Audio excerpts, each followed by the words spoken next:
What's up, Thralls of Metal? We're back once again with an album review. I'm Rin. I am Shredlord. And I am Necrotic Nick. And we're here to bring you the Melvins, Working with God. So this is this band's 24th or 26th album. Either way, that's a ridiculous number. I wanted to get that out of the way. There's a few. Right away. They're busy. You probably heard one or two. At least two. At least two. I hope two. Yeah. This came out on Ipecac Records on the 26th of February. Now, Which is Mike Patton's record label. It is. It is very much is. Yes. I initially wasn't sure about covering this one up until I listened to it. Now, I'll be honest, the last couple of Melvins releases have not been very Melvins-y, but they kind of are just because Melvins are weird and they're really hard to classify. So, yeah. Now, a little history about these guys. They formed in 1983 in Montesano, Washington. They are essentially viewed as like the godfathers of sludge, maybe even grunge too. Yeah. Heavily influenced one Kurt Cobain. He even produced one of their albums, the very, very famous, or hopefully very, very famous Houdini. Yes. And he plays on the song Night Queen. Is that right? That might be right. I think that's right. That might be right. Again, this band has taken an odd shift. And I mean, odd shifts are kind of the Melvins thing. They are uniquely them. There's very few bands, I would say, that sound like them. And if they did sound like them, they end up being members like Big Business. The last few, Pincus, Abortion Technician, A Walk with Love and Death, and Bass is Loaded, have been just kind of experimental and nuts. Yeah. But this, for probably the first time since The Bride Scream Murder, this sounded like the Melvins. Yeah. Yep. There's hints of classic Melvins. You get some gluey porch treatment type vibes even, which if you don't know that, you need to. Stoner Witch. You should at least know that. Yeah. That's essential listening. Yes. Now, you don't get that right away. Right away. We are greeted to Maybe one of the greatest covers ever. Could be. Yes. Could be. Running. Around. Now, this is essentially the Beach Boys' I Get Around, just with lots of it. Yes. And it's awesome. And honestly, like we were talking, I don't think the Melvins really swear that much, but No, they they made don't. up for it all in one song. Yeah. I don't know. But this song is fucking fun. It's fucking silly and it fucking works. I fucking like it. And then towards the end of it, they start chanting, "Stop fucking around." And then they stopped fucking around because when you get to songs like Negative No No and Caddy Daddy, my God, the riff is Melvins back. are back. The riff is back. Instantly remind me, of course, their classic works. I mean, namely Houdini and Stoner Witch, but also of that weird period with the two drummers, like a Senile Animal and Nude with Boots. The heavy, sludgy riffs are back. Negative No No immediately has this doozy of a sludge riff. And Classic Melvins. yeah, everything you love about the Melvins. Where Rin goes, is that the bass? No, that's the guitar. That's the guitar.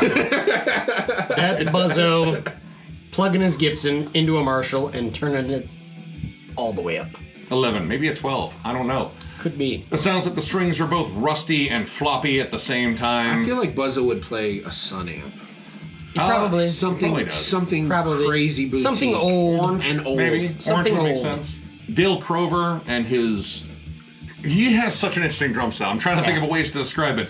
His weird off-time drumming, the weird cymbal accents, which that's how Negative No No starts off with. Just this hi-hat thing that he's doing. And it's simple, but it's odd, and it's already Melvins-ish. Dale Crover, I wouldn't say he's like polyrhythms or he's not like Danny Carey or Portnoy or anything like that, but he's got his own unique, odd style. It seems to fit in 4/4, but it's accented oddly. And his cymbals. His cymbals sound strange. Bouncing Rick. It sounds like it's broken. Yeah, it's like a shattered china. like that whole one side is missing, but it's got that. He may have just like chopped that chunk out of it. Like literally, when people say, "Oh, you march to the beat of a different drummer," they're talking about Dale Crover. He probably has endorsements with Zildjian or somebody, and he probably gets brand new cymbals and just smacks the piss out of them with a ball-peen hammer until the chunks fly off, and he's like, "Yep, that's the tone I want." That's it. It's ready. Yes, sharp and deadly. I will get tetanus. I'm gonna take off all my clothes except for my underwear, and I'm going to play it. That happened. It's true. But even with all the riffs, there came the incredibly fun side of this album, whether it was the lyrics of Hot Fish or whether it was the Saturday morning cartoon vibes of like one Brian the Horseface Goon. Brian the Horseface Goon. There was so much good campy stuff on this. It was awesome. Brian the Horseface Goon is like a song you make at a elementary school playground to make fun of a kid. Make fun of Brian. Brian the Horseface Goon. Why the long face, Brian? Loser. You're stinky and you're smelly, Brian Touch. Yeah. You got the Brian Point at Touch. him and laugh. Maybe get his lunch money. Poor kid. But they wrote 2 songs about him, which is odd because there is one Brian the Horseface Goon and then just standard Brian the Horseface Goon, which one kind of sets up the other, but this kind of motif repeats in another song too, except it's backwards. Flipped. One, fuck you, and simply fuck you. Yeah. Not to be confused with Damage Plan, which we reviewed. And that song wasn't that good. No, this song is like a 90s gem. This is if Weezer was still interesting. Or like a lost Cheap Trick B-side. In Bizarro Land. It's a catchy, just 90s rock song, and it's the kind I really like because it has a big expletive all throughout it. Brian the Horseface Goon! Yeah! We believe! Brian, played by Kirk Cameron. I was going to say more like Rocky Dennis, but okay. Well, I am a human being. Another fun one for me was the track Boy Mike. The slide guitar, I think this is probably one of the only spots you really hear it. It's kind of like surf guitar possessed by Sabbath-loving demons. Yeah. Noisy. Very, very, very noisy, but very, very cool. That's kind of what they do anyway. Distorted vocals. The weird droning chants at the end. It's like early noise punk. Yeah, I mean, that is very, very accurate. Like the tail end of a Dead Kennedys live set. Right.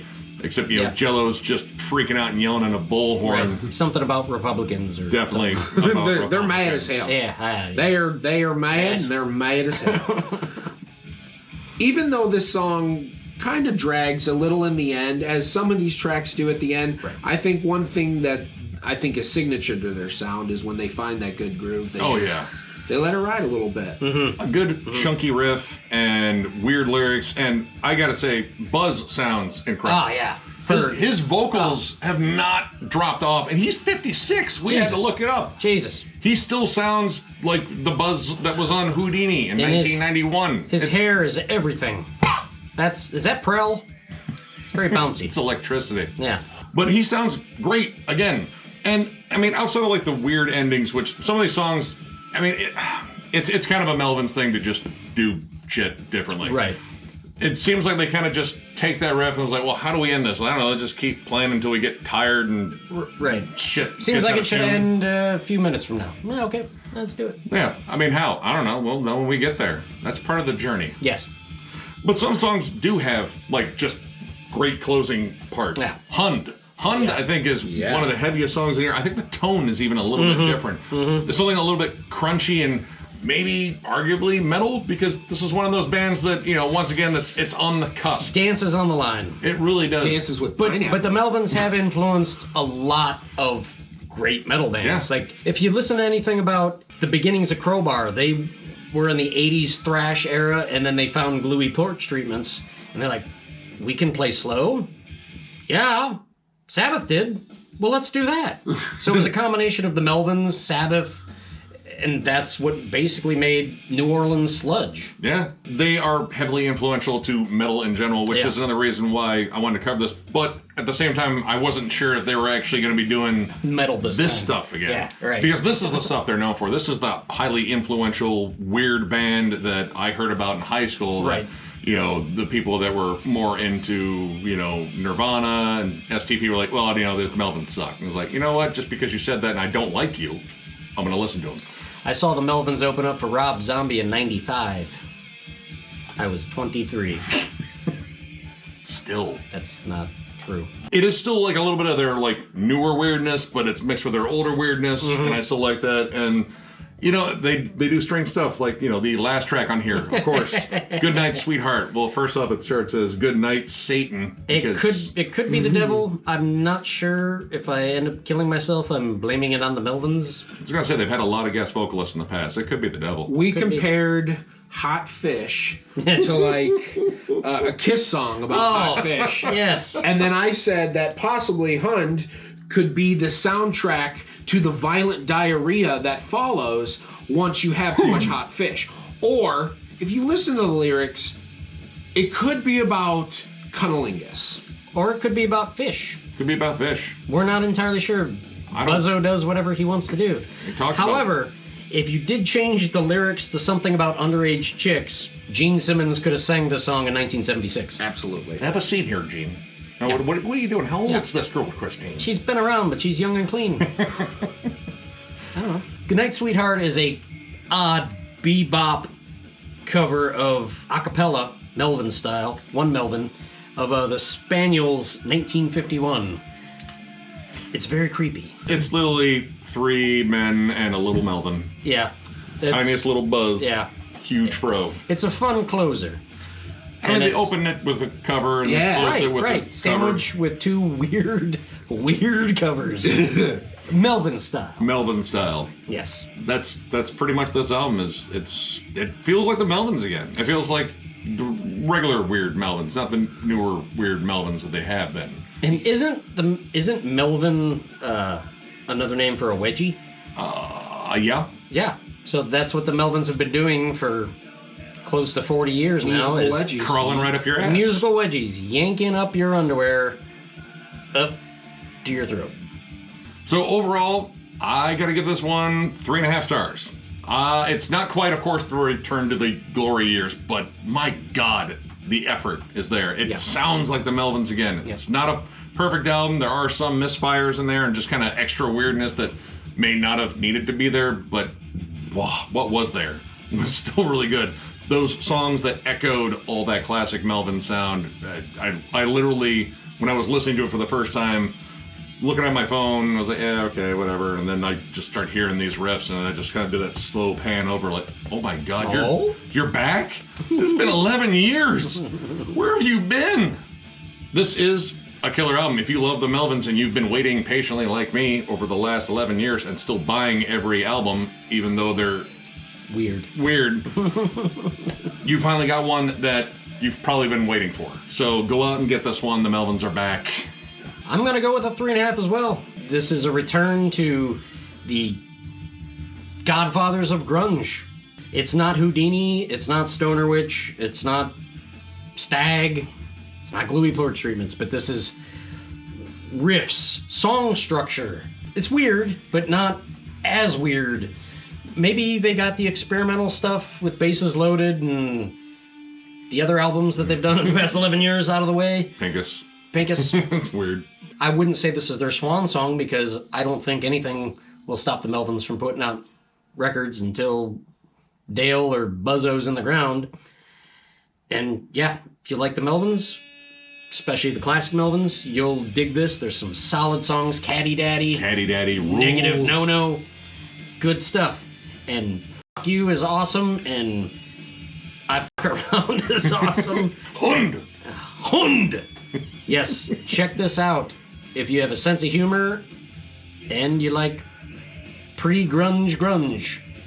I can't disagree with these guys. I gotta go 3.5 as well. This was a very fun listen. This was a very multi-layered listen. Sometimes you're fucking going, ugh, and sometimes you're going, oh my God, did he just say pineapple, pineapple, pineapple, you're just a fruit? Like, hot fish, you know? Like, what was he saying? Just silly shit. I fuck around, you know? All this is so much fun, but then there's some serious spots. So it's a little bit of a journey. It's very awkward. It's very Melvins. And yeah, as somebody who never really followed them too much, period, I'm familiar with their early 90s stuff, vaguely familiar with the stuff you're supposed to be familiar with, but I was pleasantly surprised. This was a fun listen. I'd definitely check out some stuff in the future. So if you enjoyed this video, give it a thumbs up. And if you are new to the channel, subscribe because we do stuff like this all the time. We will catch you later.